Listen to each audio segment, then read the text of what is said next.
Hi, we're Lucius, and you are live in Limbo. Would you take my hand, baby? You know I like to dance, maybe. We'll be good, we can be good, you and I. Hey guys, it's Mehek from Live in Limbo, and I am here at the Wayhome Festival 2016 edition with Holly and Jess from Lucius. How are you guys doing? Good. Yeah? How you doing? I'm good. A little bit tired. I hear you're also a little bit tired. A little bit tired. A little bit tired. Life on the road, I suppose, is pretty exhausting. How's the tour going so far? It's good. We just got back from Europe like 3 days ago and then drove to Providence, Rhode Island. Our bus broke down on the way, so it was a real long trip, and now we're in Canada the day after. So Somehow you managed to get you got here. Made it work. Yeah. That's important. Yeah. No, I know. But we're here. It's exciting. Everyone's really excited to see you guys here, especially with the new album out, Good Grief. Fantastic album, I have to say. I'm really digging the entire sort of amalgamation of sounds going on with all the 80s and 90s inspiration in there. I won't lie. I love Dusty Trails. It's like one of my favorite songs. It's so like, just hits the feels right there. Can you tell me a little bit about that song? Yeah, that song was kind of in response to touring the last record and life on the road and being ready to go home, but also not ready to go home. Mm-hmm. Kind of nervous about what that even meant because road had become home, and it was kind of hard to even imagine going back to New York. And in the end, we ended up going to California to write the new record, Mm-hmm. and half of us stayed because it was so nice. Mm-hmm. But yeah, I guess it was just a reflection of sort of our experience on the first record and going forward into this one. Absolutely. I feel like a lot of Good Grief deals with this sort of middle place of this self-awareness and, being able to say to yourself that like I know where I'm at, but I also know certain things about where I want to be or my emotional state. It's a little bit confusing. Is that kind of what the state of things were like when you were on the road touring that first record? Definitely. And also just no time to really like sit in it and reflect. Mm-hmm. We were just on the go all the time. So there was never a moment to kind of let go of some of the experiences or step away from it, Mm-hmm. And by the time we were ready to write, I think we purged. Yeah, absolutely. How was it, when you moved over to California and then half the band was in New York? How was it in terms of the actual conception process of the new album and producing it and having these sort of new influences while it still ties to your old home in a sense? How did that play out when making the record? I think that we were just looking for, we had already started writing the record in different places. Whenever we had some time off, we would go to Long Island, on the water, or we'd go to Vermont in the woods. So I think that all of those places had their influence, but I'm not sure that it necessarily like painted the sound. When we moved to LA, we didn't know we were moving. When we drove across country, we didn't know we were going to be actually moving. We just were going out there to write and have a break from the New York winter and take some time to reflect. Mm-hmm. Absolutely. And then we stayed. And I know those New York winters can be harsh because we get them here in Canada as well. A lot of the time, the sort of leftover snowstorms make their way up here. So I know it must have been nice to have that little refresher in the middle. Almost Make Me Wish for Rain.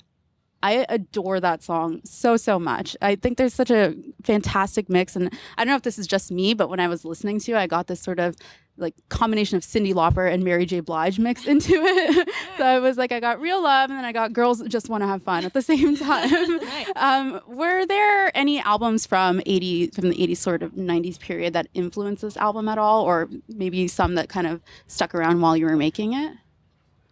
Yeah, I mean, there was a lot of different songs. We decided to approach the arrangement in the studio by everybody sort of picking inspiration songs, and we listened through different tracks that we liked and picked things that we liked about them, whether it was like something very specific like the guitar line or something very abstract like this sounds like dolphins or whatever it was that we wrote down, and would write down each little thing on a dry erase board and then approach our song with those things. So it was sort of like this big stew pot of a bunch of different songs, and a lot of those included songs from the 80s and 90s, I guess, but it wasn't intentional.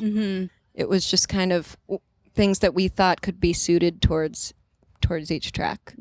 Absolutely. I imagine that there must have been, this sort of sense of accomplishment. I mean, obviously with every album that you produce or every piece of work that you put out there, but because there was such a departure compared to your first album, to be able to say that you were able to push yourselves to this new sonic level, what was it like kind of going through that process and then ending up with this new result and this new sound and being really satisfied with the journey that you had taken? I think that we went through the process throughout the whole period of time from releasing the first to the second.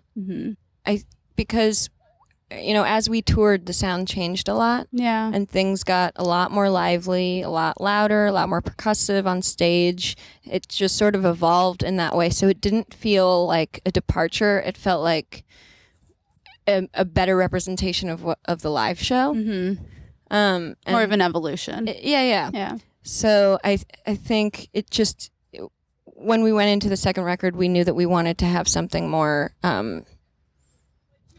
in your face, because that's what the live show kind of turned into.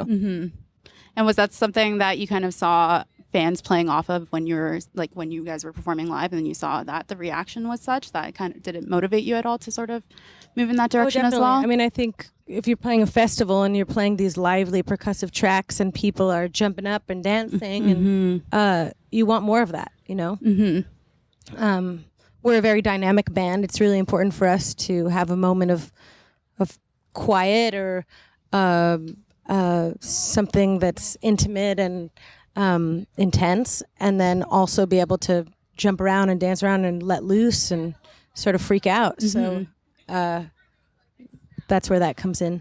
Nice. What concerts did that for you, or what artist that you've seen live has done that for you? Freddie Mercury, David Bowie, some of the most dynamic artists that ever lived. Yeah. And definitely our greatest inspirations. Hold those qualities very true. Absolutely. So I hear you guys, and I don't know if the internet is lying to me, but I hear that you guys had a little bit of a history with writing jingles. I mean, it's not that exciting. Okay. Nothing to write home about. Nothing to write home about.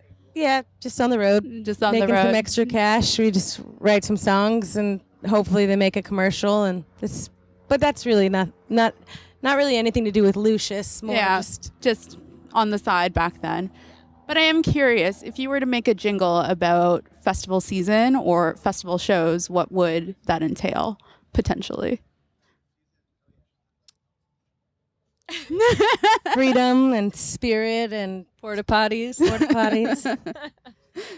Very clean ones. Ideally. An idealist. Lots of flower crowns and drunken hipsters. Very nice. Not our song, of course. No, not your song. But just generally speaking. Yeah. I feel like that's a pretty appropriate summary of what goes on at festivals, and amazing live music as well, which we're going to see from you guys this afternoon. What has, being able to put this album out there and being able to tour it, how has the reaction been so far? It's been good. I think what people are drawn to are, like I was talking about before, is the dynamics and the fact that we aren't ever one type of thing. So you never know what to expect, and at the same time you expect the unexpected. And it's something that I know that we're both proud of in our work. Absolutely. I think that's why fans are drawn to you guys, because it's always changing. It's always something new. And it's always something exciting, which is really great. Thank you. I cannot wait to check you guys out this afternoon. I've been patiently waiting for a very long time for this day to come.